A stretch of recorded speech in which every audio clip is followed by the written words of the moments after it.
Blood splattered across Kathleen Chandler's face as Roscoe's fist connected with her mouth, his gold ring splitting her bottom lip in two places. She stumbled backward against the bar of the Silver Spur saloon, the taste of copper flooding her mouth as the crowded dance hall fell silent for just one heartbeat before the piano player nervously resumed his tune. "That'll teach you to speak to me that way," Roscoe Jenkins snarled, adjusting his silk waistcoat with one hand while flexing the fingers of the other. "Now get back to work. These gentlemen haven't paid good money to watch you stand around." Kathleen steadied herself, one hand pressed against her throbbing lip as she locked eyes with the man who'd owned her contract for the past 8 months. At 23, she'd endured enough. The blood dripping onto her emerald green dress was the final indignity. "I quit," she said, her voice surprisingly steady despite the pain. Roscoe's eyes widened, then narrowed dangerously. "You signed a contract, girl. You belong to me for another 4 months." "No man owns me," Kathleen replied, ripping the gaudy feather from her hair and throwing it at his feet. The other dance hall girls gasped, backing away as Roscoe's face darkened with rage.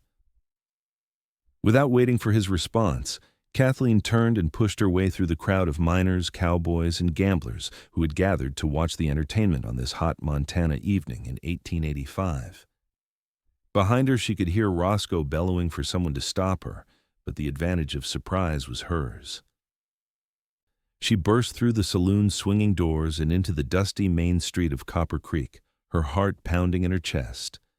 The night air was cool against her flushed skin as she hurried down the wooden sidewalk, mindful of the curious stares from passers-by who couldn't help but notice her split lip and the blood on her dress. Kathleen ducked into the first alley she found, pressing her back against the rough wooden wall of the general store, trying to catch her breath. She could hear Roscoe's men spreading out along the street, calling her name with promises of what would happen when they found her. She closed her eyes, fighting back tears of frustration. 8 months ago, arriving in Copper Creek had seemed like salvation after her parents' farm was lost to drought and debt. The dancing job had promised good pay and respectability. Roscoe had lied about both. "You're bleeding pretty bad there, miss." The voice startled her, and Kathleen's eyes flew open as she instinctively pressed herself further into the shadows. A tall figure stood at the mouth of the alley, silhouetted against the dim light from the street lanterns. Broad-shouldered and lean-hipped, he moved with the easy grace of a man comfortable in his own skin. As he stepped closer, the light caught his features, a strong jaw dusted with stubble, keen eyes the color of a summer storm, and a battered hat pulled low over dark hair. He wore simple clothes, a worn leather vest over a faded blue shirt, dusty denim pants, and scuffed boots with spurs that made the softest jingling sound as he approached. "Stay back," Kathleen warned, searching frantically for something to defend herself with. The man stopped, raising his hands to show they were empty. "I don't mean you any harm.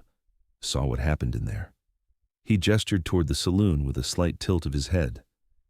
"That wasn't right what he did to you." "Are you one of Roscoe's men?" she asked suspiciously, pressing a handkerchief to her bleeding lip. He shook his head. "No, madam. Name's Quentin Hayes. I ride for the Double Creek Ranch." "Well, Mr. Hayes, unless you plan to turn me into Roscoe for a reward, I suggest you forget you saw me." A shout from the street made them both tense. Roscoe's voice carried clearly in the night air, promising $20 to anyone who found his dancer. Quentin peered around the corner of the building, then turned back to Kathleen. "They're searching every building on Main Street. Won't be long before they check this alley." Kathleen felt a cold knot of fear tighten in her stomach. If Roscoe found her, the split lip would be the least of her worries. Men who crossed him had a habit of disappearing or turning up in the creek with their throats cut. Women who defied him fared even worse. Quentin seemed to read her thoughts. He studied her for a moment, then made a decision. "Come with me," he said simply, extending a calloused hand toward her. "Why should I trust you?" Kathleen asked, even as she found herself drawn to the quiet confidence in his eyes. "Because right now, I'm your only chance," he replied with frank honesty, "and I give you my word as a man that I won't harm you."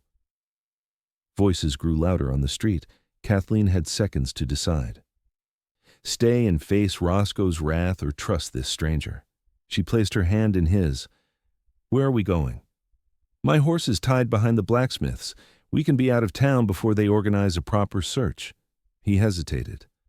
Once we're clear, I can take you wherever you want to go. Kathleen nodded, and together they moved deeper into the alley, staying close to the shadows. Quentin led the way with the sure-footedness of someone accustomed to finding paths where others saw only obstacles. They reached the back of the blacksmith's shop, where a magnificent chestnut gelding stood patiently waiting, its reins loosely tied to a hitching post. The horse nickered softly as Quentin approached. "This is Rusty," he said, patting the animal's neck. "Best horse a man could ask for." Kathleen approached cautiously. The horse was bigger up close than she'd expected, its dark eyes regarding her with intelligence. Quentin untied the reins and mounted in one fluid motion, then extended his hand down to her. "Can you ride?" "I grew up on a farm," she answered, taking his hand and allowing him to pull her up behind him. She settled awkwardly on the horse's rump, unsure where to put her hands. "You'll want to hold on," Quentin advised. "We're going to move fast once we hit open ground." Hesitantly, Kathleen placed her hands on his waist, feeling the solid warmth of him through his shirt. Quentin clicked his tongue, and the horse began moving, picking its way carefully through the back lots of Copper Creek's businesses. They had just reached the edge of town when a shout went up behind them. Kathleen turned to see 3 men on horseback emerging from the livery stable, Roscoe's unmistakable bulk in the lead. "Hold tight," Quentin warned, and then they were galloping, the town falling away behind them as they raced into the darkness of the Montana night. The moon had risen high, casting the landscape in silver light as they rode. After the initial burst of speed to put distance between themselves and their pursuers, Quentin had slowed Rusty to a more sustainable pace. "Do you think they're still following?" Kathleen asked, her voice close to Quentin's ear as she held on to him. "Hard to say," he replied, scanning the terrain behind them. "Roscoe strikes me as a man who doesn't like losing what he considers his property." Kathleen's grip tightened involuntarily at his words. "I'm not his property." "No," Quentin agreed quietly. "You're not." They continued riding in silence, following a narrow trail that wound through stands of ponderosa pine. The night air was cool and fragrant with the scent of pine resin and sage. Under different circumstances, Kathleen might have found it peaceful. "There's a line shack about 2 miles ahead," Quentin finally said, "used by the ranch hands during roundup. It's not much, but it's dry and has a stove. We can rest there until morning." Kathleen nodded against his back, suddenly aware of how exhausted she was. The adrenaline that had carried her through her confrontation with Roscoe and their escape from town was ebbing, leaving behind bone-deep weariness and the throbbing pain of her injured lip. When they reached the line shack, it appeared as a dark silhouette against the star-filled sky. Quentin dismounted first, then helped Kathleen down. Her legs were stiff from the long ride, and she stumbled slightly as her feet touched the ground. Quentin's hands steadied her, strong and sure, but he released her as soon as she found her balance. "Let me see to Rusty, then I'll get a fire going," he said, leading the horse to a small corral attached to the shack. Kathleen nodded and made her way to the door of the simple structure. It was unlocked, as Quentin had suggested it would be. Inside, the shack was spare, but tidy, a single room with a small iron stove, a rough-hewn table with 2 chairs, and a narrow cot against one wall. A shelf held basic provisions, coffee, beans, salt pork, and other staples. She found a lantern hanging by the door and managed to light it after several attempts with the matches stored nearby. The warm glow revealed more details. A stack of firewood by the stove, a basin and pitcher on a small stand, even a few books on a shelf above the cot. By the time Quentin entered, Kathleen had removed her blood-stained outer dress and stood in her chemise and petticoats, trying to clean the worst of the blood from the garment using water from the pitcher. He paused in the doorway, then quickly averted his eyes. "I apologize, Miss, I don't believe I know your full name." "Chandler. Kathleen Chandler." She gave up on the dress and draped it over the back of a chair. "And there's no need to apologize. I'm still more covered than I was at the dance hall. A hint of color touched Quentin's cheekbones as he moved to the stove and began building a fire. There should be some spare shirts in the trunk at the foot of the cot. Not exactly fashionable, but clean.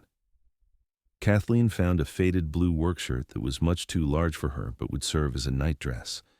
She slipped behind the privacy of a hanging blanket in the corner to change, wincing as the motion pulled at her split lip. When she emerged, Quentin had the fire going and was brewing coffee. He glanced up at her, his expression softening at the sight of her in the oversized shirt. "Let me take a look at that lip," he said, gesturing for her to sit at the table. From his saddlebag, he produced a small tin of salve. "It's just bear grease and herbs, but it helps with cuts and bruises." Kathleen sat still as he gently dabbed the salve on her lip. His touch was surprisingly delicate for hands, so work-roughened. "Why did you help me?" she asked as he finished. "You don't know me. I could be a thief or worse." Quentin replaced the lid on the tin and stepped back, giving her space. "My father taught me that a man doesn't stand by when a woman's in trouble." He poured 2 cups of coffee and placed one before her. "Besides, I've heard about Roscoe Jenkins. No one deserves to be treated the way he treats people." "Thank you," Kathleen said simply, wrapping her hands around the warm cup. They sat in companionable silence, drinking their coffee as the fire crackled in the stove, chasing away the chill of the night. "Where will you go now?" Quentin finally asked. Kathleen stared into her cup, watching the steam rise. "I don't know. I have a little money saved, but not enough to get very far. Maybe Denver or Cheyenne." She looked up at him. "Somewhere Roscoe Jenkins has never heard of." Quentin nodded thoughtfully. "The Double Creek is always looking for help. The ranch house needs a housekeeper since Mrs. Tillman left to care for her ailing mother. It's honest work, and the Morgans are good people to work for." "I don't know the first thing about being a housekeeper," Kathleen admitted. "I can cook simple meals and clean, but my mother died when I was young, and my father—" She trailed off, not wanting to discuss how her father had retreated into a bottle after her mother's death, leaving Kathleen to fend for herself. "Mrs. Morgan is a patient teacher," Quentin said, "and it would give you a safe place while you decide what you really want to do." Kathleen considered his offer. It seemed too good to be true, a job, safety, time to plan her future. "Why would you do this for me?" Quentin met her gaze steadily. "Because everyone deserves a second chance, Miss Chandler." "Kathleen," she corrected him, "if you're going to save me from saloon owners and offer me employment, you might as well use my given name." A smile touched the corners of his mouth, transforming his serious face. "Kathleen, then. And I'm Quentin to my friends." "Are we friends, Mr. Hayes?" she asked, a hint of teasing in her voice despite her exhaustion. "I believe we could be," he replied with quiet sincerity. Kathleen felt something shift between them, not quite friendship yet, but the possibility of it. For the first time since fleeing the dance hall, she allowed herself to hope that perhaps her impulsive act of defiance might lead to something better than what she'd left behind. "You should get some rest," Quentin said, rising from the table. "Take the cot. I'll sleep by the stove." Too tired to argue, Kathleen nodded and moved to the narrow bed. As she settled under the rough blanket, she watched Quentin spread his bedroll on the floor, his movements economical and practiced. "Quentin," she said softly as he extinguished the lantern, leaving only the glow of the stove to illuminate the small space. "Thank you." "Sleep well, Kathleen," he replied, his voice a comforting rumble in the darkness. As she drifted toward sleep, Kathleen realized that for the first time in months, she felt safe. Dawn broke with golden fingers of light streaming through the single window of the line shack. Kathleen woke to the smell of coffee and bacon. For a moment, disorientation gripped her. This wasn't her small room above the silver spur. Then, memory flooded back. Roscoe's fist, her flight, the cowboy who had helped her escape. She sat up to find Quentin already dressed and cooking breakfast over the stove. He turned at her movement, offering a nod of greeting. "Morning," he said. "Thought you might be hungry." As if in response, Kathleen's stomach growled audibly, drawing a chuckle from both of them. She realized she hadn't eaten since yesterday afternoon, before her shift at the dance hall had begun. "I'll step outside while you dress," Quentin offered, tactfully turning away as Kathleen gathered her petticoats. Her dress was still stained but had dried overnight. It would have to do until she could find something else. She dressed quickly, then splashed water on her face from the basin, wincing as it touched her split lip. The cut looked angry in the small mirror hanging by the window, but the salve Quentin had applied had prevented it from reopening during the night. When she opened the door to call him back inside, she found Quentin leaning against the corral fence, watching Rusty graze in the small enclosure. The morning light caught in his dark hair, revealing threads of auburn she hadn't noticed before. He had removed his hat, and without it, he looked younger, perhaps 28 or 30. "Breakfast is ready," she called, and he turned, nodding as he replaced his hat and made his way back to the shack. They ate in companionable silence, bacon, biscuits from a tin, and strong coffee. Kathleen was surprised at how ravenous she was, finishing her portion quickly. "The Double Creek is about 4 hours' ride from here," Quentin said as they cleaned up after the meal. "We should reach it by midday if we leave soon." "Do you think the Morgans will really hire me?" Kathleen asked, unable to keep the uncertainty from her voice. Quentin regarded her steadily. "Mrs. Morgan is a fair woman. She'll give you a chance if you're willing to work hard." "And what about my past?" Kathleen gestured vaguely at her dance hall dress. "Your past is your own business," he replied simply. "What matters is what you do from today forward." His words settled over her like a blessing. Few people in the West asked too many questions about where someone had come from.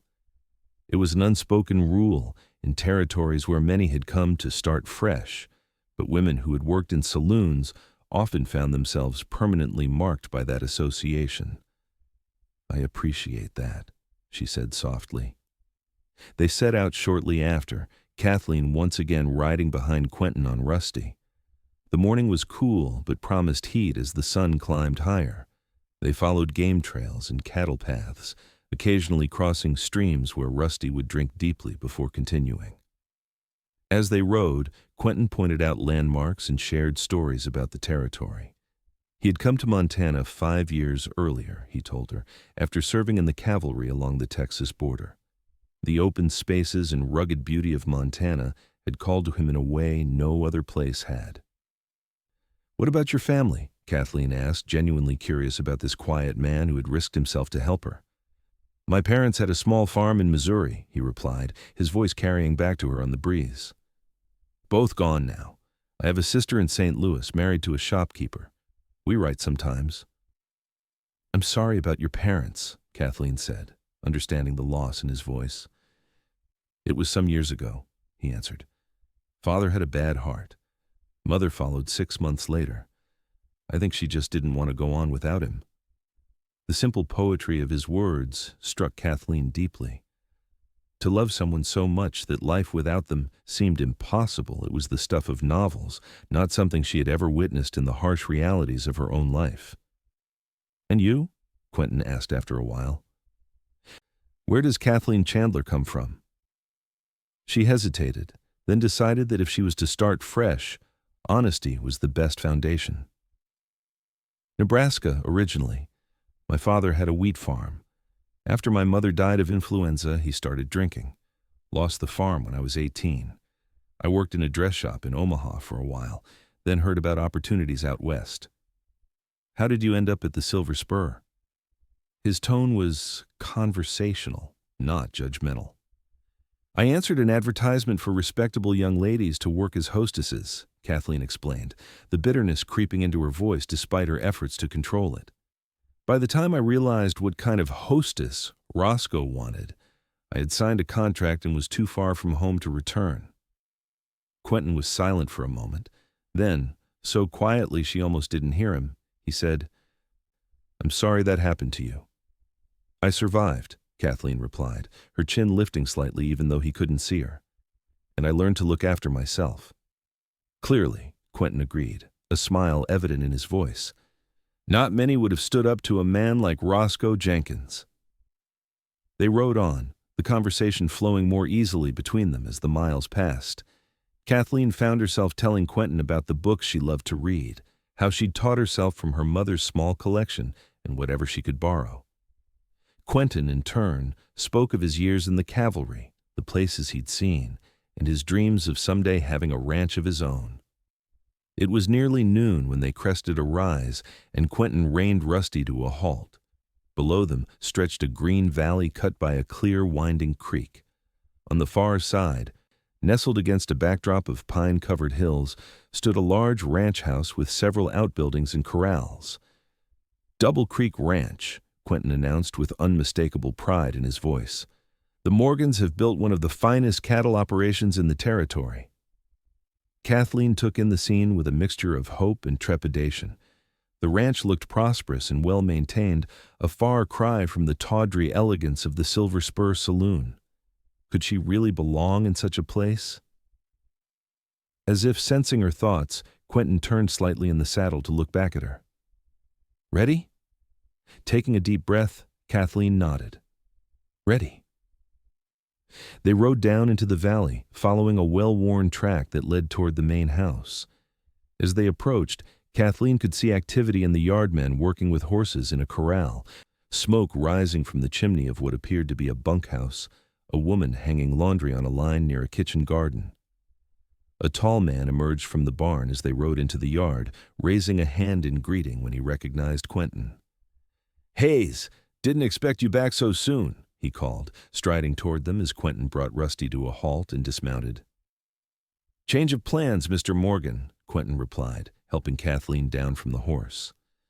"This is Miss Kathleen Chandler. She's looking for work, and I thought of Mrs. Morgan mentioning needing help at the house." James Morgan was in his 50s, with salt and pepper hair and the weathered face of a man who spent his life outdoors. His keen eyes took in Kathleen's dancehall dress and split lip, but his expression remained neutral. "Madam," he said, touching the brim of his hat in greeting, "we do need help, that's a fact. My wife's been running herself ragged trying to keep up with the house and the cooking for the hands." "I'm a hard worker, Mr. Morgan," Kathleen said, meeting his gaze directly despite her nervousness. "I can cook, clean, and learn whatever else is needed." Morgan studied her for a moment longer, then nodded. "Let's see what Elizabeth thinks. She's the one you'll be working with most." He led them toward the main house, a 2-story structure built of local timber with a wide porch wrapping around the front. Quentin fell into step beside Kathleen, his presence reassuring as they approached what felt to her like a moment of judgment. Elizabeth Morgan met them at the door, alerted by the sound of approaching footsteps on the porch. She was a handsome woman of about her husband's age, with graying blonde hair pulled back in a practical bun and intelligent blue eyes that missed nothing as she took in the scene before her. "James? Quentin?" she questioned, her gaze settling on Kathleen with frank curiosity. "This is Miss Chandler," James explained. "Quentin brought her along, thought she might be suitable for the housekeeper position." Elizabeth Morgan's eyes lingered on Kathleen's split lip, then moved to the worn dancehall dress.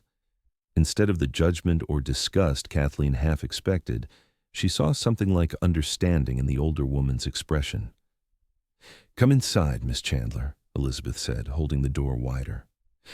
"You look like you could use a cup of tea and perhaps a change of clothes." Relief washed over Kathleen as she followed Elizabeth into the house, aware of Quentin and Mr. Morgan remaining on the porch behind them, already discussing ranch business. The interior of the Morgan home was comfortable rather than grand solid furniture, colorful braided rugs on polished wood floors, and shelves filled with books and mementos of family life. Elizabeth led her to a kitchen at the back of the house, bright and warm with a large cook stove and a scrubbed wooden table surrounded by chairs. "Sit," Elizabeth instructed, gesturing to one of the chairs as she put a kettle on to boil. "Now, while that heats, why don't you tell me what brings you to Double Creek with a split lip and Quentin Hayes as your escort?" There was no accusation in her tone, only genuine interest and perhaps a touch of concern. Kathleen found herself telling the truth about Roscoe, the Silver Spur, her escape, and Quentin's timely intervention. Elizabeth listened without interrupting, her face thoughtful. When Kathleen finished, the older woman nodded slowly. "Roscoe Jenkins has a reputation that extends even out here," she said, pouring hot water into a teapot. You were brave to stand up to him. Or foolish, Kathleen admitted with a small smile that pulled at her injured lip. Sometimes they're the same thing, Elizabeth replied, returning the smile as she set cups before them. Now, about this position. It's not glamorous work keeping house for my husband and me, helping with meals for the hands, laundry, general cleaning. But it's honest work, with your own room in the house, meals, and $10 a month. $10 a month was less than Kathleen had made at the Silver Spur, but there she'd had to pay for her room, food, and the gaudy dresses Roscoe required them to wear. And she'd paid a far higher price in dignity and safety. It sounds perfect, Mrs. Morgan, Kathleen said sincerely. I'm very grateful for the opportunity. Don't thank me yet, Elizabeth warned, though her eyes were kind. Wait until you've spent a day scrubbing Cowboy's laundry. She sipped her tea, then set the cup down decisively. You'll need proper clothes. I have some things that might fit you with a bit of taking in. We're about the same height, though I was never as slim as you, even in my younger days. Kathleen blushed at the compliment. I'm handy with a needle, Mrs. Morgan. I could alter them myself. Good, Elizabeth nodded approvingly. That's a useful skill around here, and you must call me Elizabeth. Mrs. Morgan makes me feel like my mother-in-law, God rest her formidable soul. Despite her exhaustion and the uncertainty of her situation, Kathleen found herself smiling genuinely for the first time in months. Perhaps Quentin had been right. This could be a place for her to catch her breath and build a new life. Now, Elizabeth continued, rising from the table, let's find you those clothes and show you to your room. You look like you could use a proper rest in a proper bed. As Kathleen followed her new employer up the stairs, she caught a glimpse through the window of Quentin in the yard below, unsaddling Rusty. As if sensing her gaze, he looked up, tipping his hat when he saw her watching. Kathleen lifted her hand in a small wave of thanks before continuing up the stairs toward what felt remarkably like hope. The first few days at Double Creek passed in a blur of new routines and faces. Kathleen learned the rhythms of ranch life: breakfast at dawn for the hands, Mr. Morgan's preference for his shirts to be starched just so, the best way to beat the dust from the parlor rugs. Elizabeth proved to be a patient teacher and a fair-minded employer, firm in her expectations but generous with praise when it was deserved. Kathleen saw little of Quentin during those initial days. As one of the senior ranch hands, he was often out with the cattle or working the far boundaries of the Morgan property. When their paths did cross, usually at mealtimes when the hands came in to eat, he was unfailingly polite, but maintained a certain reserve that Kathleen found herself both respecting and, surprisingly, regretting. On her fourth evening at the ranch, as she was bringing a fresh pot of coffee to the dining room where the hands took their evening meal, Kathleen overheard a conversation that made her pause outside the door. Saw Jenkins in town today, a voice she recognized as belonging to Ben, one of the younger cowboys, was saying. Still asking after that dancer of his, offering $50 now for information. $50? Another voice whistled low. Must want her back real bad. Man like that, it ain't about the girl, came a third voice, older and rougher. It's about not losing face. Can't have people thinking his property can just walk away without consequences. Well, he can offer 100 and it wouldn't matter to me. Quentin's distinctive voice cut in, quiet but firm. No decent man would turn a woman over to someone who treats her like Jenkins does. There was a murmur of agreement from around the table, and Kathleen felt a rush of gratitude for these men she barely knew, who nonetheless seemed to stand on the side of decency. She gathered herself and pushed through the door with the coffee pot, keeping her expression neutral as if she hadn't heard a word. The men fell silent as she entered, a few shifting uncomfortably in their seats. Quentin met her eyes briefly, then returned his attention to his plate. "Coffee, gentlemen?" she offered, moving around the table to refill cups. Ben, the young cowboy who had mentioned seeing Roscoe, looked particularly uncomfortable. "Miss Chandler," he began awkwardly, "I didn't mean to, that is. We weren't—" "It's all right," Kathleen assured him, filling his cup. "I'm not naive about Roscoe Jenkins or what he might do. I appreciate knowing he's still looking." "Don't you worry none," said Hank, the oldest of the hands with graying whiskers and the leathery face of a man who had spent 40 years in the saddle. "Ain't nobody at this table would breathe a word to Jenkins about you being here." Murmurs of agreement circled the table. Kathleen felt a lump form in her throat at their unexpected solidarity. "Thank you," she said simply, moving on to the next cup. When she reached Quentin, he looked up at her with those storm-gray eyes that seemed to see more than most. "How's the lip?" he asked quietly. "Healing," she replied, pouring his coffee. "Elizabeth had a salve that worked wonders?" He nodded, a slight smile touching his lips. "Good." After dinner, as Kathleen was washing the dishes in the kitchen, she heard the back door open and close. Turning, she found Quentin standing just inside, hat in hand. "I wanted to make sure you weren't worried about what Ben said," he explained. "Roscoe Jenkins has no reason to look for you here. The ranch is 20 miles from town, and none of our boys would say anything." "I'm not worried," Kathleen said, drying her hands on her apron. "Not really, it's just—" She hesitated, then decided to be honest. "It's hard to believe he'd go to such lengths over one dance hall girl." "It's not about you," Quentin said, unknowingly echoing what the older cowboy had said at dinner. "It's about his pride. Men like Jenkins can't stand to be defied, especially publicly." "You seem to know a lot about men like Roscoe," Kathleen observed, studying him. Quentin's expression darkened slightly. "I've seen my share. In the cavalry, I served under a captain who treated the men like they were less than human. Used his authority to break spirits just because he could." He looked down at his hat, turning it in his hands. "I learned to recognize the type." Kathleen considered this new piece of information about him. "Is that why you helped me? Because I reminded you of those men your captain mistreated?" "No," Quentin answered, his eyes meeting hers directly. "I helped you because what Jenkins did was wrong, and what you did standing up to him was brave." The simple honesty of his words touched something in Kathleen that had been carefully guarded for a very long time. Before she could respond, however, Elizabeth entered the kitchen from the dining room, carrying a stack of plates. "Oh, Quentin," she said, setting the dishes down, "I didn't realize you were still here."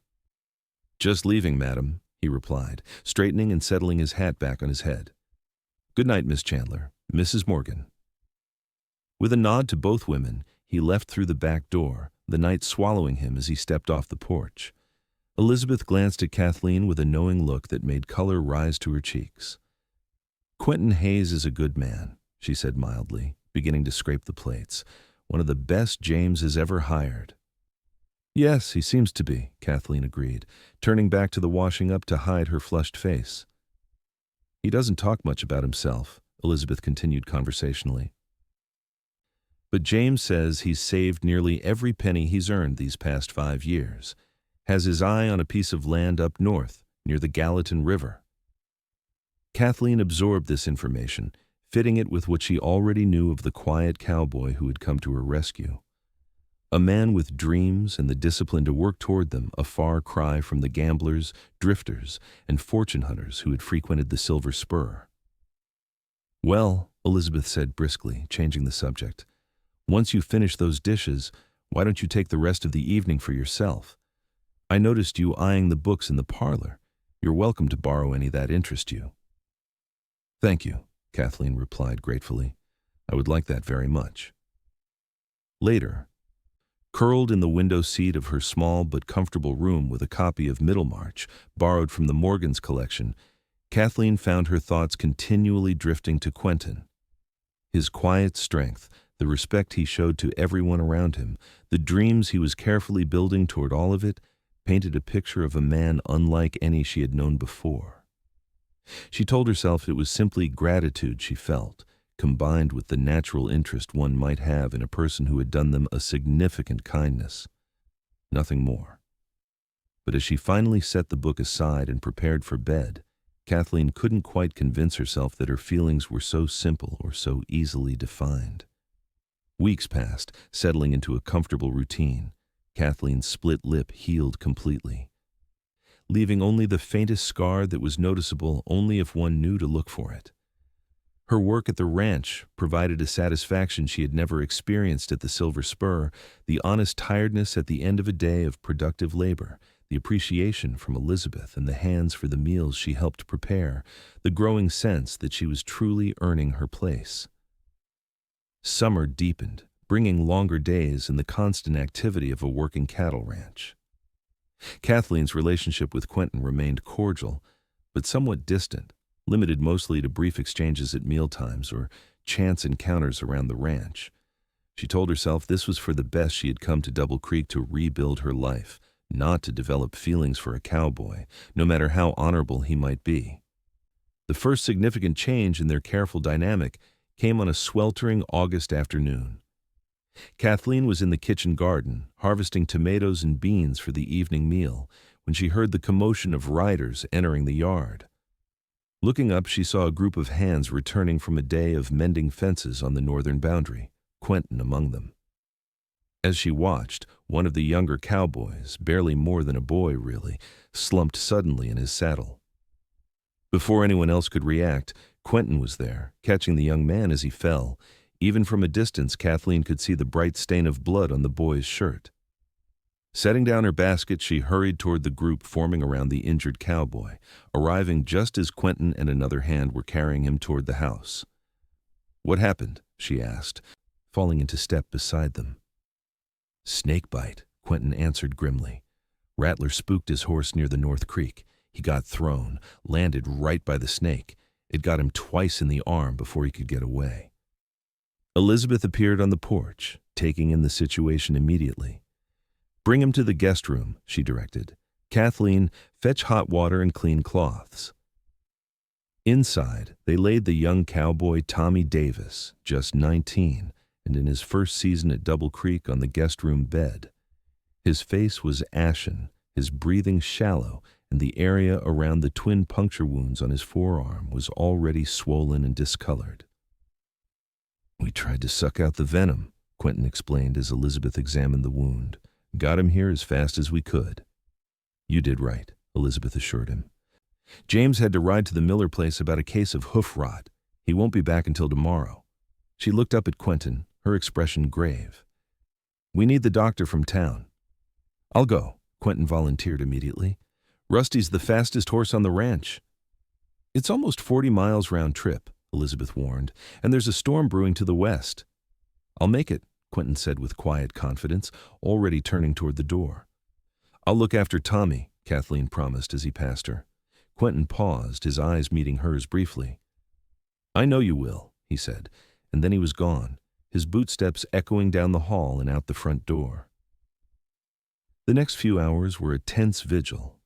Elizabeth and Kathleen took turns bathing Tommy's fevered brow with cool cloths, trying to get him to drink water, and watching anxiously as the swelling in his arm continued to spread. Outside, the promised storm arrived with driving rain and distant thunder, and Kathleen couldn't help thinking of Quentin riding through it, pushing his horse to reach town and return with help. "He'll make it," Elizabeth said quietly, seeming to read her thoughts as they changed the compress on Tommy's forehead. "Quentin Hayes is as reliable as they come." "I know," Kathleen replied, remembering how he had appeared when she most needed help, offering his hand and saying simply, "Come with me." He had been reliable then, a stranger risking himself for another stranger in trouble. Of course he would do no less for a young cowboy he worked with daily. Night fell, the storm continuing unabated. Tommy's condition worsened. He was delirious now, muttering about his mother back in Ohio and something about a fishing trip with his brother. Elizabeth's face grew more worried as the hours passed with no sign of Quentin or the doctor. "The creek might be running high," she said, peering out the window into the rain-lashed darkness. "They may have had to take the long way around." Just after midnight, when Kathleen was alone with Tommy while Elizabeth prepared more willow bark tea in the kitchen, the young cowboy's eyes suddenly flew open, focusing on Kathleen with unexpected clarity. "Am I dying, Miss Chandler?"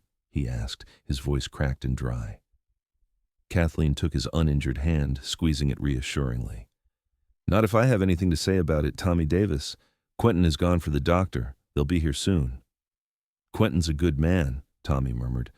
his eyes already losing focus again. Said he'd teach me to break horses proper next spring. And so he will, Kathleen promised, smoothing the damp hair from the boy's forehead. You just need to hold on until the doctor gets here. Tommy's eyes drifted closed again, his breathing becoming more labored. Kathleen felt fear twist in her chest. He was getting worse, and there was still no sign of help. It was nearly 2 in the morning when the sound of hoofbeats in the yard brought her rushing to the window. Through the curtain of rain, she could make out 2 riders dismounting, one Quentin's familiar form, the other, presumably, the doctor. She met them at the door, relief washing over her at the sight of Quentin, soaked to the skin but standing tall despite what must have been an exhausting ride. "How is he?" were his first words, water streaming from his hat as he removed it. "Not good," Kathleen answered honestly. "The swelling has spread, and he's been delirious for the past hour." The doctor, a gruff man in his 60s named Holloway, pushed past them with his medical bag. "Take me to him," he directed, and Kathleen led the way to the guest room where Elizabeth was still tending to Tommy. Left alone in the hallway with Quentin, Kathleen suddenly became aware of how bedraggled he looked, his clothes plastered to his body, his face etched with fatigue, a fresh scrape across one cheekbone. "What happened to your face?" she asked, reaching up without thinking to touch the injury. "Rusty slipped crossing the creek on the way back," he explained, standing very still under her touch. "Branch caught me when I was helping him find his footing." "You're freezing," Kathleen realized, feeling the chill of his skin. "Come to the kitchen. I'll make coffee and find you some dry clothes." In the kitchen, Kathleen stoked the fire in the stove, while Quentin stood dripping on the mat by the door, looking uncomfortable. "I should check on Rusty," he said, glancing toward the back door. "He gave everything he had on that ride." "The other hands will have seen to him," Kathleen assured him, putting the coffee pot on to boil. "You need to get warm and dry before you catch your death." While the coffee brewed, she hurried upstairs to Mr. Morgan's room and borrowed a clean shirt and pair of trousers. When she returned to the kitchen, she found Quentin standing exactly where she'd left him, as if afraid to drip water on Elizabeth's clean floor. "Here," she said, handing him the clothes. "You can change in the mudroom. Those should fit well enough for now." When Quentin emerged a few minutes later in the borrowed clothes, his wet hair slicked back from his face, Kathleen had coffee and a plate of cold chicken and bread waiting for him at the kitchen table. "Eat," she instructed. "You must be starving." He sat obediently, seeming almost too tired to argue. "How long was Tommy bitten before I found you in the garden?" he asked between bites. Kathleen calculated quickly. "About an hour, I think. Why?"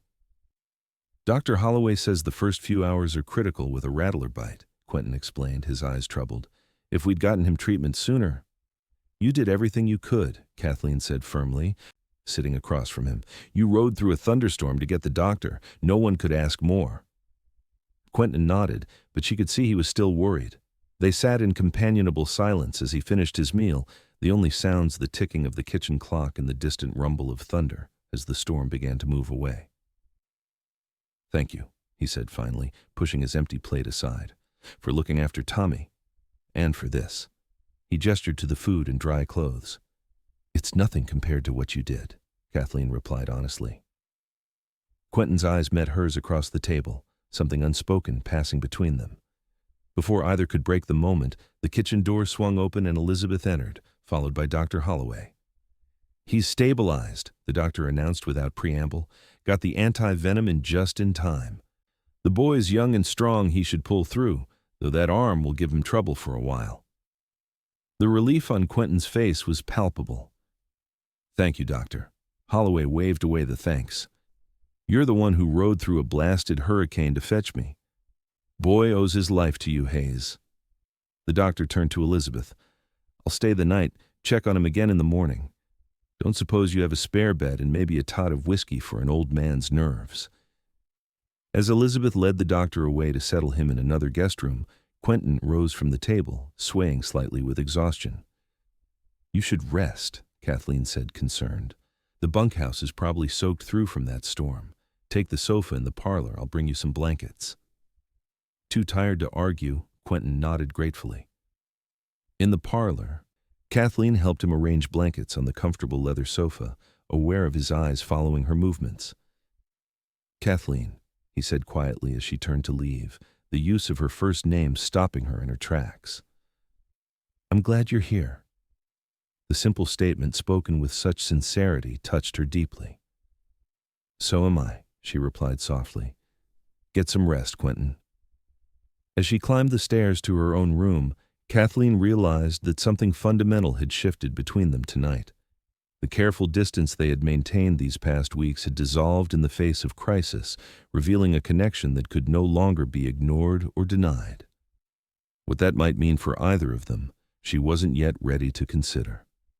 For now, it was enough to know that Tommy would recover, that Quentin was safe and dry under the same roof, and that tomorrow would bring a new day with fresh possibilities. Tommy Davis's recovery was slow but steady. Under Dr. Holloway's direction, and with Elizabeth and Kathleen's dedicated nursing, the young cowboy gradually regained his strength. The doctor departed after 2 days, leaving detailed instructions for continued care, and a warning that Tommy would not be fit for ranch work for at least a month. "Keep him here at the house," Elizabeth decided after consulting with her husband, who had returned the day after the snakebite. "He can help with small tasks as he recovers his strength." This arrangement meant that Kathleen saw more of Quentin, who made a point of visiting Tommy daily, often bringing him news from the bunkhouse or a book borrowed from the Morgans' library. Sometimes these visits coincided with Kathleen's duties in the sick room, leading to conversations that grew increasingly comfortable and revealing. She learned that Quentin had a dry sense of humor that emerged when he was at ease.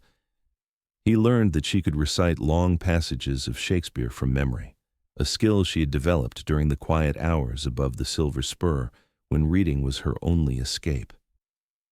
They discovered a shared love of Dickens and a mutual distaste for the flowery poetry that was currently fashionable in Eastern literary circles. 2 weeks after the snakebite incident, on a golden September afternoon, Kathleen was hanging laundry in the yard when Quentin approached, leading Rusty by the reins. "Miss Chandler," he greeted her, the formality he maintained in public at odds with the warmth in his eyes. "I was wondering if you might like to ride out with me to check on the apple trees in the east orchard. Mrs. Morgan mentioned wanting to know if they're ready for picking." Kathleen glanced toward the house, where Elizabeth was visible through the kitchen window, suspiciously busy with something that kept her back turned. "Did she now?" Kathleen asked, unable to keep the amusement from her voice. A faint blush touched Quentin's cheeks. "Well, she might have suggested that you could use some fresh air after being cooped up with Tommy this past fortnight." "Did she also suggest you be the one to provide this opportunity for fresh air?" Kathleen teased gently. The blush deepened, but Quentin met her gaze squarely. "That part was my idea." Something in his direct honesty touched Kathleen deeply. "I'd like that very much," she said. "Let me change into something more suitable for riding." 20 minutes later, wearing a divided riding skirt borrowed from Elizabeth's younger days, Kathleen found herself perched sideways on Rusty's broad back, her hands resting lightly on Quentin's shoulders as he led the horse at a leisurely walk away from the ranch buildings. The day was perfect for riding warm sunshine, tempered by a light breeze that carried the scent of pine and sage. As they left the immediate vicinity of the ranch, Quentin pointed out landmarks and shared stories about the land they traversed.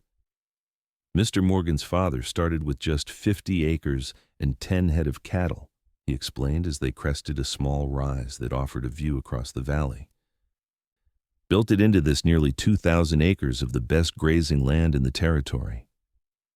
"It's beautiful," Kathleen said sincerely, taking in the sweep of grassland dotted with stands of aspen and pine. "I can see why you love it here." Quentin was quiet for a moment. "My own place wouldn't be nearly so grand," he finally said. "Just 100 acres or so, with good water access and enough flat land for a small herd." "Your place?" Kathleen asked, though Elizabeth had already mentioned his ambitions. "I've been saving," he explained, a note of quiet pride in his voice. "There's a parcel up near the Gallatin that might come available next spring. Previous owner died and his widow's looking to sell and move back east to be with her daughter." That sounds wonderful, Kathleen said, genuinely happy for him. You'd be a good rancher. Quentin, you have the patience for it. He glanced back at her, surprise and pleasure in his eyes at her confidence. Thank you. That means a lot coming from you. They rode on in companionable silence until they reached the small orchard Elizabeth's father had planted years ago, when he first homesteaded the land that would become Double Creek Ranch. The apple trees were heavy with fruit, their branches bending under the weight of ripe red and green apples. Quentin helped Kathleen dismount, his hands strong and sure at her waist as he lifted her down. For a moment after her feet touched the ground, he didn't step back, and they stood close enough that Kathleen could see the flecks of blue in his gray eyes, smell the clean scent of soap and leather that clung to him. Then, seeming to collect himself, Quentin stepped away and secured Rusty to a nearby fence post. "Shall we check these apples for Mrs. Morgan?" he suggested, his voice just slightly rougher than usual.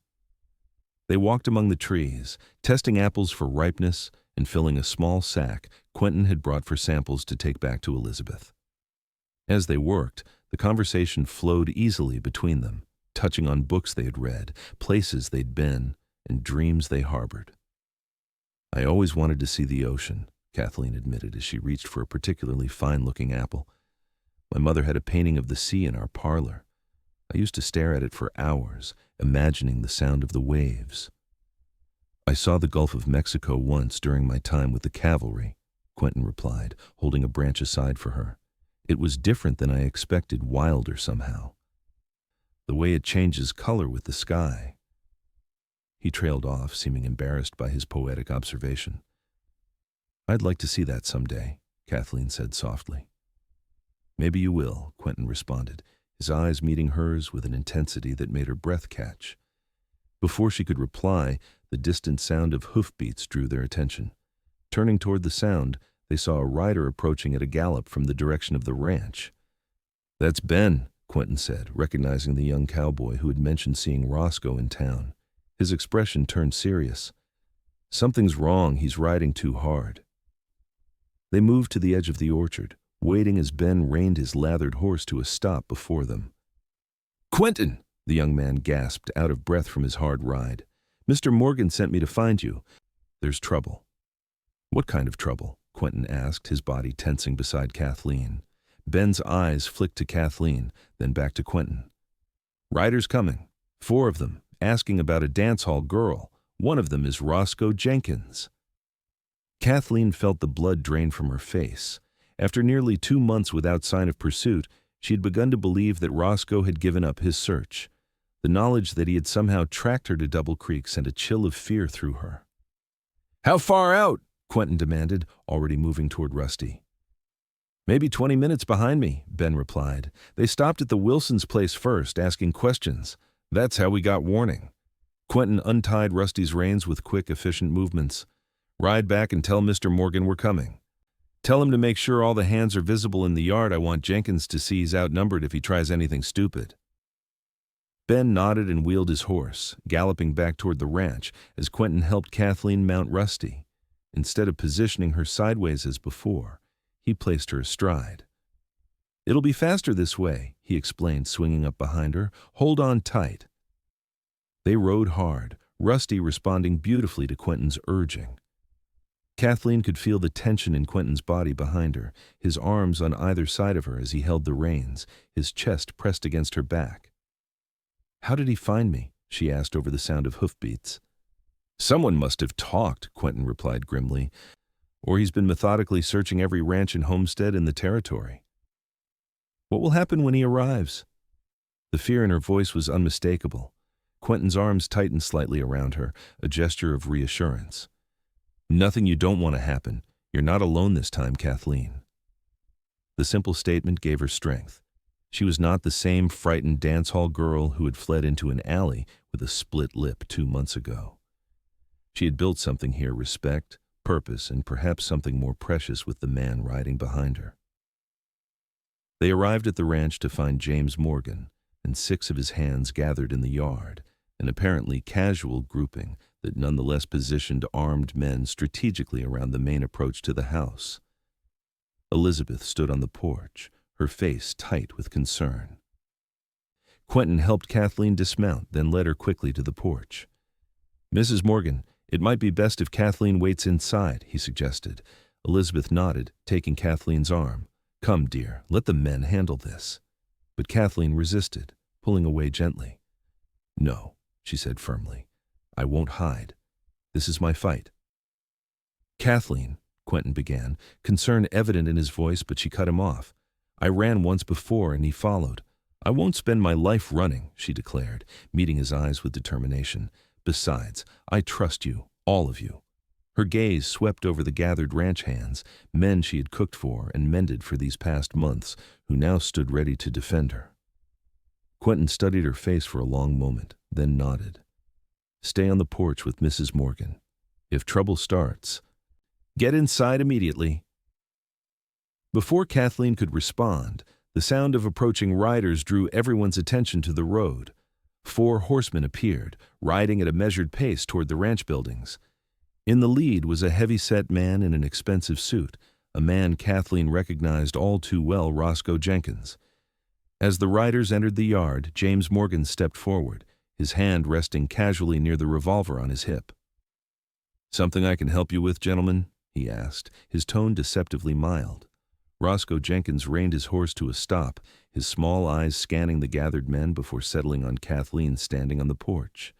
A slow, unpleasant smile spread across his fleshy face. "Well, well," he drawled, "there's my missing songbird. Been looking for you, Kathleen." Quentin moved to stand at the foot of the porch steps, directly between Kathleen and Roscoe. "The lady doesn't work for you anymore, Jenkins," he said, his voice level but with an edge of steel beneath the words. Roscoe's gaze shifted to Quentin, recognition dawning. "You," he said flatly. "You're the cowboy who took her from the alley that night." His eyes narrowed. "That makes you a thief, friend. She was under contract to me." "A contract signed under false pretenses isn't worth the paper it's written on," Elizabeth spoke up from beside Kathleen, her voice ringing with authority. "And a contract certainly doesn't give you the right to strike a woman." "This is a private business matter," Roscoe said dismissively, addressing himself to James Morgan. "I'm sure a businessman like yourself understands the importance of honoring agreements. The girl owes me 4 months of work, or the equivalent in cash, $300. There was a murmur among the ranch hands at the outrageous sum. $300 was nearly a year's wages for a skilled cowboy. James Morgan's expression remained impassive. "Seems to me that contract was broken the moment you struck Miss Chandler," he observed. "Montana law doesn't look kindly on men who beat women, regardless of what paper they might have signed." "Is that so?" Roscoe's voice hardened. "Well, I've got the sheriff of Copper Creek who says different. He's quite interested in a case of theft. I reported valuable jewelry gone missing the same night Miss Chandler ran off." He smiled nastily at Kathleen. "Strange coincidence, wouldn't you say?" "That's a lie," Kathleen exclaimed, stepping forward to the edge of the porch. "I never took anything that wasn't mine." "Your word against mine, girl," Roscoe shrugged. "And I'm a respected businessman." Quentin's voice cut through the tension. "What do you want, Jenkins? You didn't ride all this way just to make accusations." Roscoe straightened in his saddle. "I want what's mine. Either the girl comes back to finish her contract, or I get my $300. Otherwise, I ride to the county seat and swear out a warrant for theft." A heavy silence fell over the yard. Kathleen felt sick at the thought of returning to the Silver Spur, to Roscoe's control and cruelty. But $300 was an impossible sum, and the threat of arrest, even on false charges, was terrifying. "I have $87, Quentin said suddenly, his voice breaking the silence. "My savings. You can have it all if you sign a paper releasing Miss Chandler from any obligation to you." Kathleen gasped. "Quentin, no, that's your money for the ranch." He turned to look at her, his expression gentle but resolute. "Land will still be there next year," he said softly. "I can add 50, James Morgan spoke up, stepping forward. "And I suspect if you ask around, the boys here might find something to contribute." One by one, the ranch hands began digging into pockets and saddlebags. coming forward to place crumpled bills and coins in Mr. Morgan's outstretched hat. Elizabeth disappeared into the house, returning moments later with a small leather pouch that clinked with the sound of coins as she added it to the collection. Roscoe watched this display with narrowed eyes, clearly not having expected such solidarity. When the impromptu collection was complete, James Morgan counted the money carefully. $243, he announced. That's our offer, Jenkins. Take it and sign a release absolving Miss Chandler of any obligation to you, and we'll consider the matter closed. For a long moment, Roscoe said nothing, his eyes moving from the money to Kathleen, to the ring of grim-faced cowboys surrounding him and his men. Finally, he gave a short, humorless laugh. "You people are certainly determined," he said. "Fine, I'll take the money and forget about the girl." He glanced at Kathleen, his expression cold. "She's not worth the trouble anyway." Relief washed over Kathleen, but it was quickly tempered by the knowledge of what Quentin had sacrificed. His dream of his own ranch, delayed or perhaps lost entirely because of her. Papers were drawn up, with Elizabeth acting as a surprisingly knowledgeable legal advisor, ensuring that the document James Morgan drafted would stand up to scrutiny if Roscoe ever tried to renege. When all was signed and the money handed over, Roscoe and his men departed, the sound of their horses fading as they rode back toward town. As the ranch hands dispersed, returning to their interrupted tasks with much backslapping and satisfied nods, Kathleen found herself standing alone with Quentin at the edge of the yard. "You shouldn't have done that," she said quietly. "Your savings, your dream. Some things are more important than land," he replied, his eyes meeting hers with an intensity that made her heart race. "I'll pay you back," Kathleen promised. "Every cent. It might take time, but—" "I don't want your money, Kathleen," Quentin interrupted gently. "That's not why I did it." "Then why?" she asked, though part of her already knew the answer. Quentin took a deep breath, as if gathering courage. "Because in these past 2 months, I've come to care for you, more than I thought possible." He looked down, suddenly uncertain. "I know you might not feel the same, and that's all right. Your freedom is what matters, not my feelings." Kathleen stepped closer to him, her hand reaching up to touch his cheek, turning his face back toward hers. "Quentin Hayes," she said softly, "you are the most honorable, stubborn, wonderful man I have ever known." How could I not feel the same? The hope that bloomed in his eyes was like sunrise breaking over the mountains. "Truly?" he asked, his voice barely above a whisper. In answer, Kathleen rose on her toes and pressed her lips gently to his. It was a brief kiss, sweet and full of promise, but when she pulled away, they were both breathing a little faster. "Well," Quentin said after a moment, a smile tugging at the corners of his mouth, "I guess that settles that." Kathleen laughed, feeling lighter than she had in years. "I suppose it does." From the porch, Elizabeth cleared her throat pointedly. "When you two are quite finished," she called, though her eyes were twinkling, "there's still supper to prepare, and a young snakebite victim who's wondering what all the excitement was about." Kathleen blushed, but Quentin merely grinned, taking her hand in his as they walked back toward the house. "Yes, madam," he called to Elizabeth. "We're coming right along." As they mounted the porch steps together, Kathleen marveled at how much had changed since that night in Copper Creek, when a split lip and a moment of courage had altered the course of her life forever. She had fled a dance hall with no clear destination in mind, only the certainty that she deserved better than what Roscoe Jenkins offered. And in the darkness of an alley, a cowboy had appeared, extending his hand and saying simply, "Come with me." She had taken that hand, stepping into an unknown future.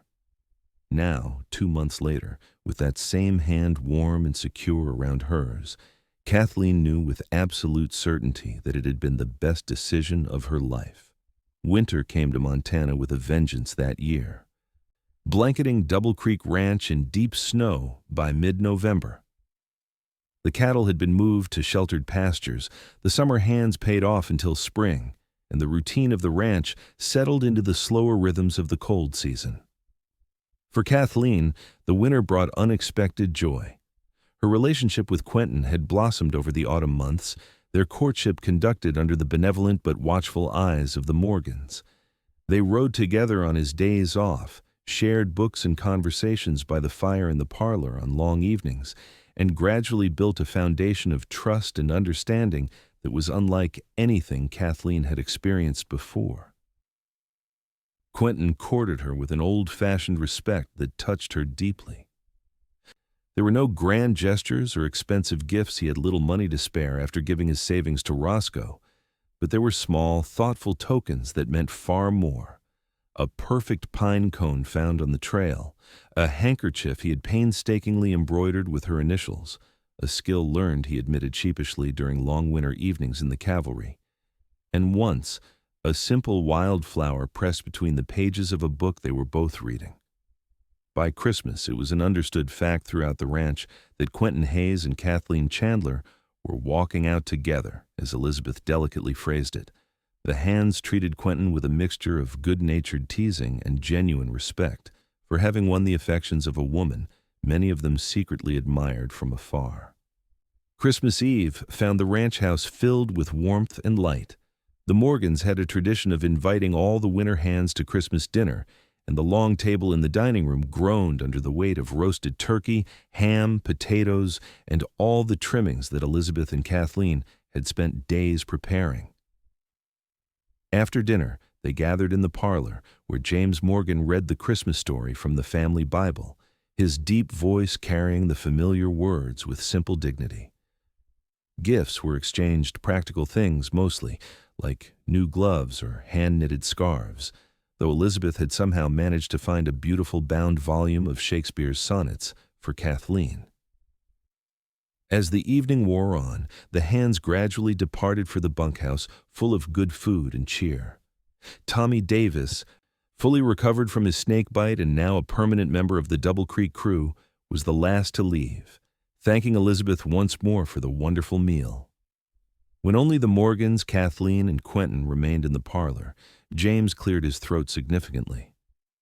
"Elizabeth, I believe we should turn in," he said with a pointed look at his wife. "Big day tomorrow." Elizabeth rolled her eyes at her husband's lack of subtlety, but rose obligingly.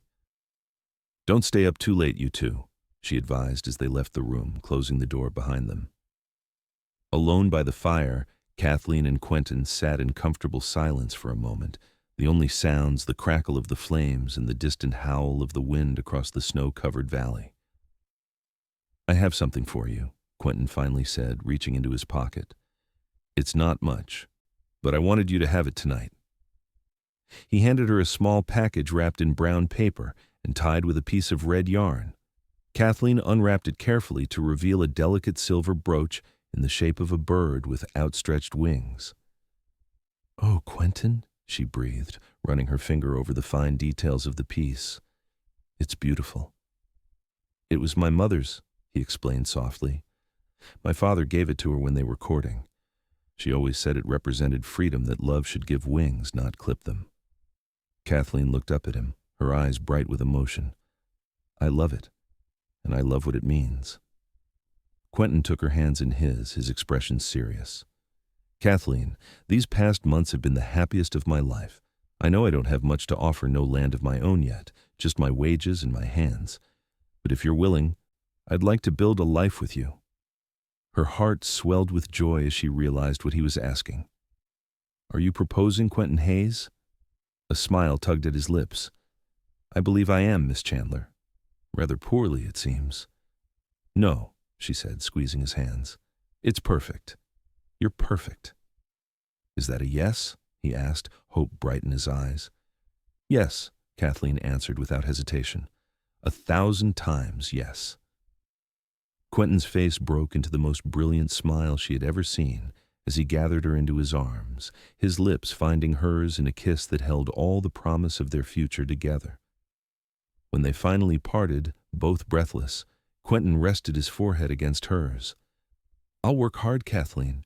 We may have to wait a year or two for the land, but I promise."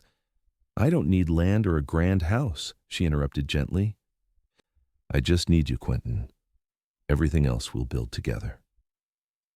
They stayed by the fire until it burned low, talking of plans and dreams, of a small cabin they would build together, of children they might someday have, of the life they would create side by side. Spring came late to Montana that year, but when it arrived, it brought with it a flurry of activity at Double Creek Ranch. Calving season kept everyone busy from dawn to dusk, and wedding preparations added to the general busyness. Kathleen and Quentin had set their wedding date for the first Saturday in June. Elizabeth had taken charge of the arrangements with characteristic efficiency, insisting that the ceremony take place at the ranch with the entire crew in attendance. "You're family now," she had declared when Kathleen protested that she didn't want to impose. And family celebrates together. As the wedding day approached, an unexpected letter arrived for Quentin.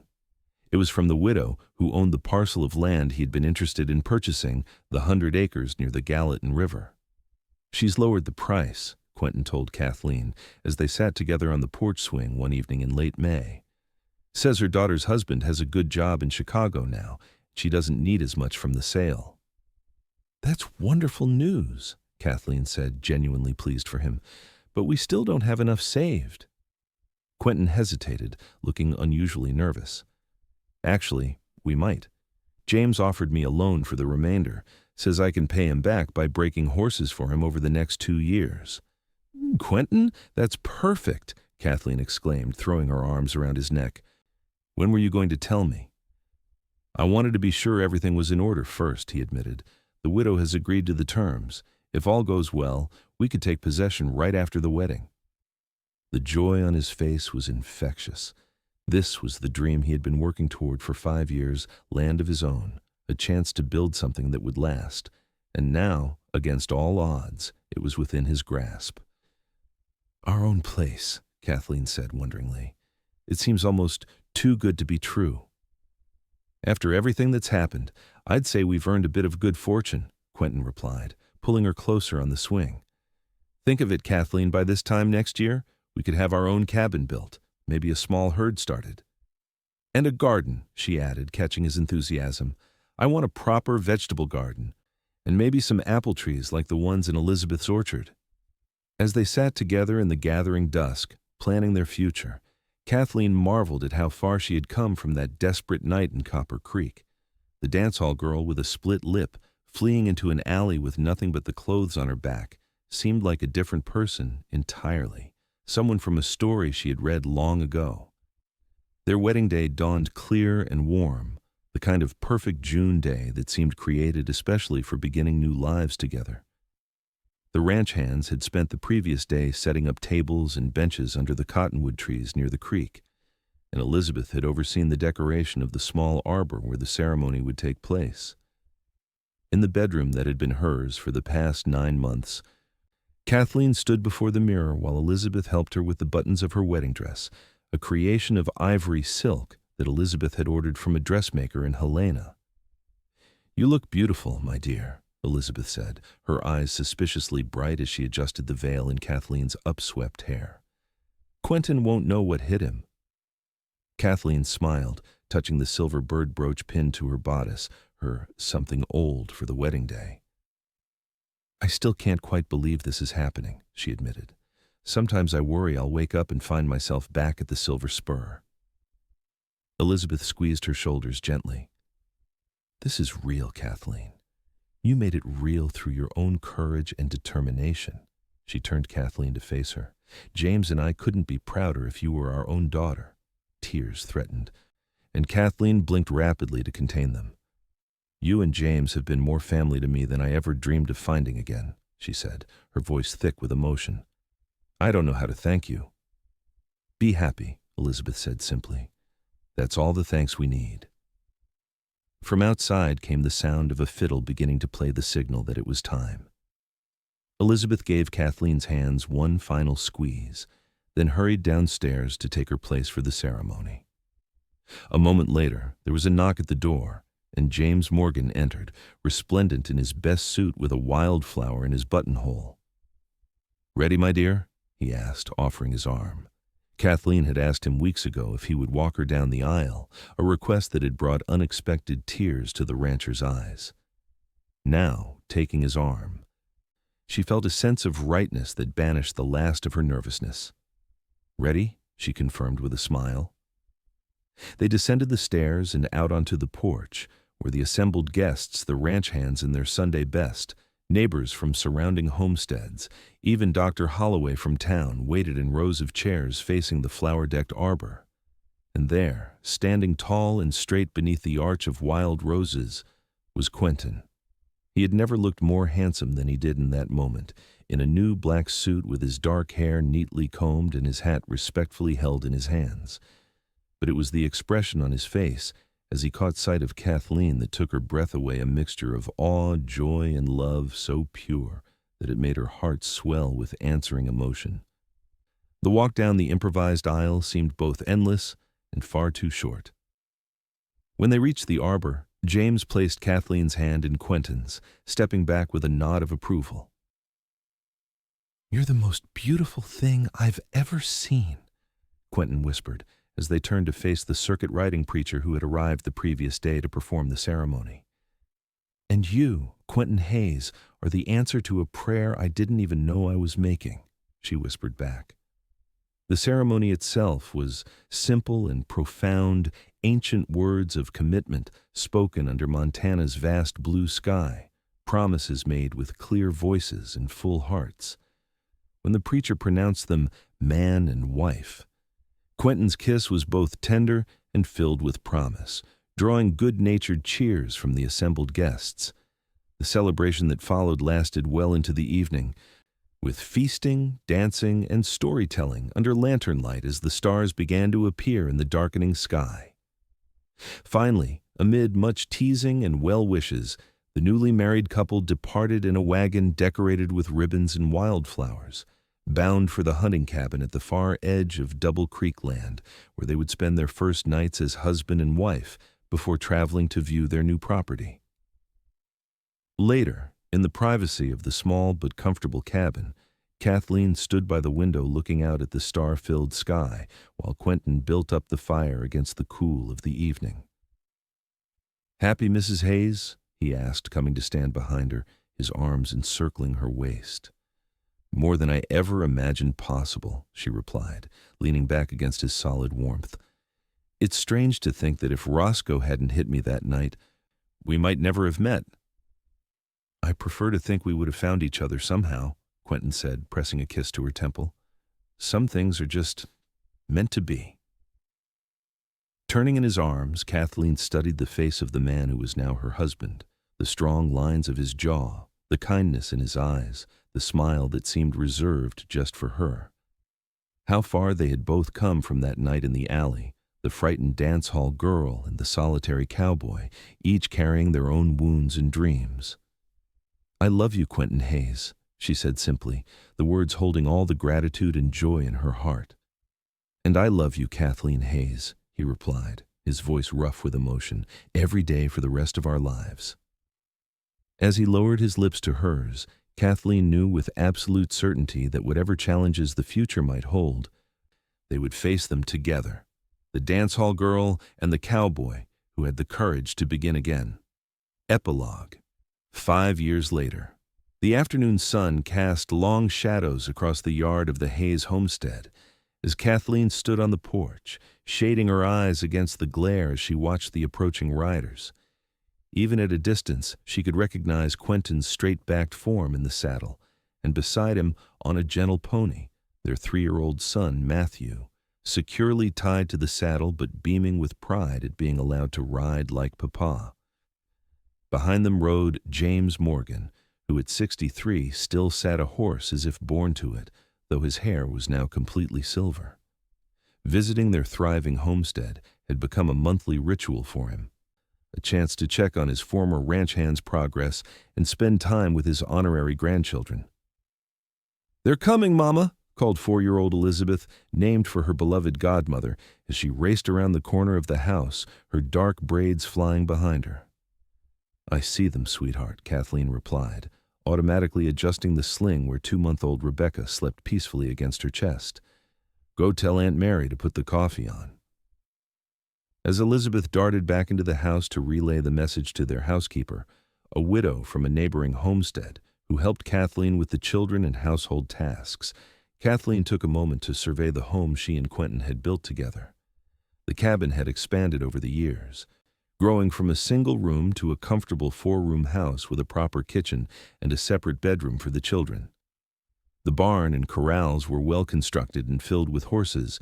Breaking and training them had become Quentin's specialty, bringing in steady income beyond what their small but growing herd of cattle provided. The apple saplings she had planted their first spring were now beginning to bear fruit, and her vegetable garden had become the envy of neighboring homesteaders. A creek ran through their property, providing water for their stock and the sweetest-tasting fish Kathleen had ever eaten. It wasn't grand by Eastern standards, no fancy wallpaper or crystal chandeliers like those that had hung in the Silver Spur saloon, but it was solid and clean and filled with love. It was everything she had ever wanted without knowing to ask for it. The riders entered the yard, Quentin lifting Matthew from his pony before dismounting himself. The boy ran to Kathleen, his eyes bright with excitement. "Mama, I rode the whole way without help, and we saw a fox, and Grandpa James says I can have my very own colt when the bay mare foals in the spring." "Did he now?" Kathleen asked, raising an eyebrow at James as he dismounted more slowly, wincing slightly at the stiffness in his joints. "The boy's a natural horseman," James defended himself with a grin. "Takes after his father."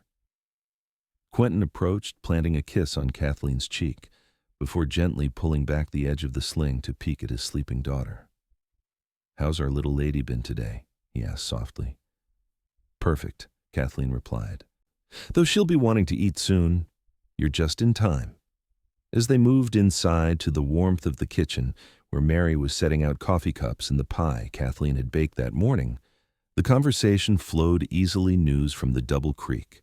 Progress on the new schoolhouse being built 10 miles away, plans for expanding their operation next year.